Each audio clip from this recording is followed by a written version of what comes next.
Okay, mayroon na namang bagong nilabas, si Acrosta. Acrosta, napakagaling mo talagang maglabas ng MTB.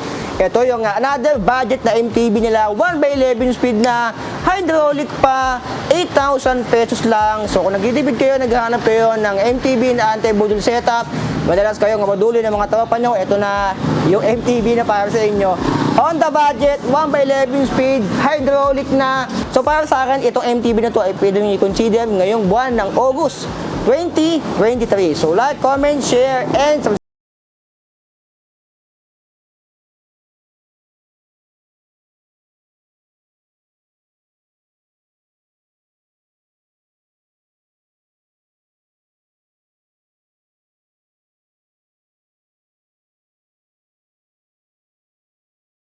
Bago na namang budget na MTB ni Acrosta.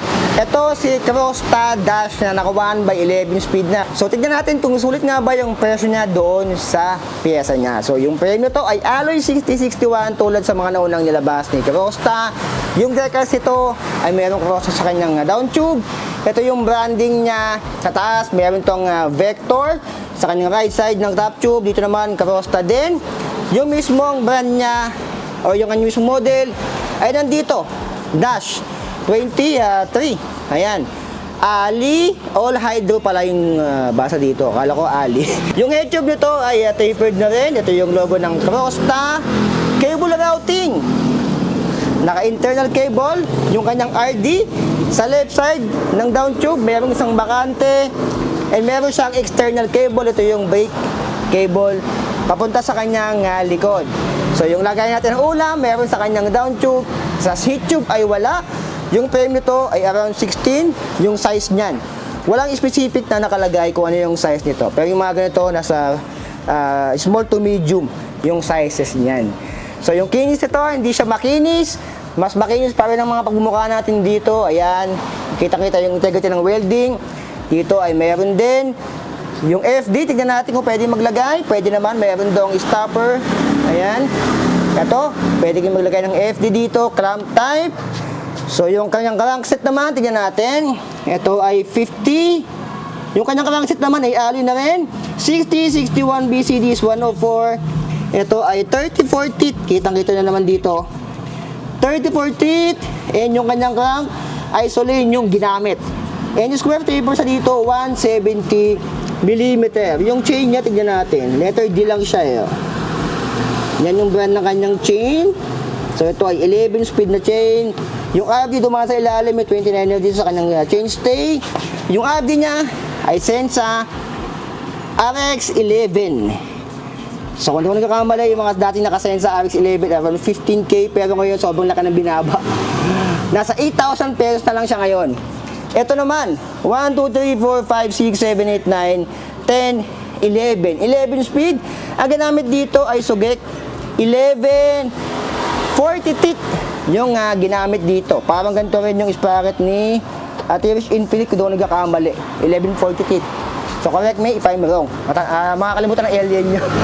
Yung hubs naman ito ay Wuhan pero alloy and seal bearing na yan. So sa ganitong budget, alloy and seal bearing na pala itong Wuhan na to. Ayan. Yung kanyang spokes, stainless, 32. Yung bilang niyan, ito ay naka-shader valve pa. Yung gulong, compass. Ito yung gulong na gawa sa kambing. Compass, Billy Goat. So, tignan natin yung size nito. 20. Yung size niya, 29 by 2.10. So, yan. Ito yung gulong na gawa sa kambing. Tignan natin ito yung 2.10. Ayan, 2.20. Ipilit nyo, pero mas safe siguro kung 2.10 lang, nakapass rolling na rin yan. Sa likod, 160mm rotor, 6 volts quick release. Meron siyang freebie na stud na nakasama, naka-post mount. Dito naman tayo sa kanyang seat post. Alloy na yung seat post. So sa ganitong budget, alloy na. Nung pandemic, bakal-bakal pa to. 30.4, 350mm yung haba nito. Yung kanyang pedals, stock lang din. Yung kanyang upuan, Acrosta na rin. Ayan. So malambot-lambot na rin. Yung fork naman, dahil sa ganitong budget, usual naman to, bakal pa, 80mm travel. Pero meron siyang manual lockout. Ayan. And nandito sa kabila yung kanyang preload. So hindi pa siya naka-air fork. Siyempre sa ganitong budget, ay hindi pa talaga naka-air fork. Yung wheel set sa unahan, same lang din sa likod. Spokes 32 stainless. Double wall alloy rim, naka-shader valve. And yung kanyang hubs, alloy and the seal bearing na rin, biligot. Ang gulo na gawa sa kambing, 29 by 2.10. Yung kanyang stem ay nakapacity, pabuntang langit ito mga alien. 90mm. Yung kanyang headset naman, yung ganito ay ball bearing pa. Yung kanyang handlebar, ito yung part na bakal sa kanya. Crosta. 700mm yung size niyan. Tingnan natin yung ano niya. Wala siyang lock on. Yung kanyang handle grips. And yung kanyang brake. Sieve seamers. Sieve seamers din sa kabila. And yung kanyang shifters ay Sensa MX-11. So alamin natin yung timbang ito ni Crosta Dash. Okay, alamin natin yung timbang ni Crosta Dash. 3, 2, 1. Okay, isang angat lang. So, tingnan natin. Oy, 15.5. Ayan, 15.5 kg yung timbang ni Crosta Dash. Okay, yan yung timbang niya. Around 15 kg. So, reasonable naman dahil nagpabigat sa kanya ay bakal patong kanyang handlebar dito. Pero most naman ang pyesa niya ay alloy na. Yung hubs niya ay silver na rin. Malaking factor to sa kanyang weight. Yung kanyang bakal na fork dito. Naka-manual lockout na rin. 1/11 speed. Hindi nga lang to naka Halotech. So sa budget na ganito, nasa 8K. Para sa akin, okay na rin to. Anti-budol setup na rin. 1 pero nasa 8,000 pesos na rin. So magkano nga ba to dito? Eksakto kay Budget Buys Cavite. Ang presyo niya ay tumataginting na 8,500 pesos. Ayan. Yung kanyang cash ay 8,500. Yung card naman ay 9,000 pesos. So yung link ng kanilang Shopee kung saan mabibili to ay nandyan sa video description. Kung medyo malayo kayo, pwede nyo itong orderin via Shopee. 8,500 pesos. 29 1/11 speed. Alloy na. So kung ganyan ang budget nyo mga alien, kung yan lang ang kaya nyo, okay na rin to. Sa 8,500, no? So, para sa inyo ba, okay na ba yung ganyang specs para sa kanyang presyo? Para sa akin, okay na rin 1/11 speed. Medyo upgrade nyo dito siguro. Yung handlebar, gawin yung alloy para medyo gumagaan-gaan.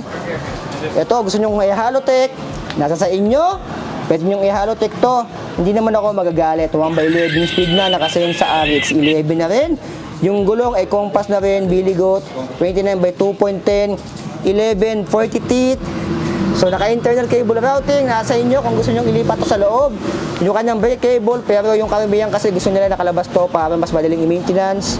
Yung brake cable sa likod. Kasi kung nandito sa loob yan, ay kung gusto nyo pa i-maintenance, medyo mahihirapan yung mekaniko, nasa inyo naman.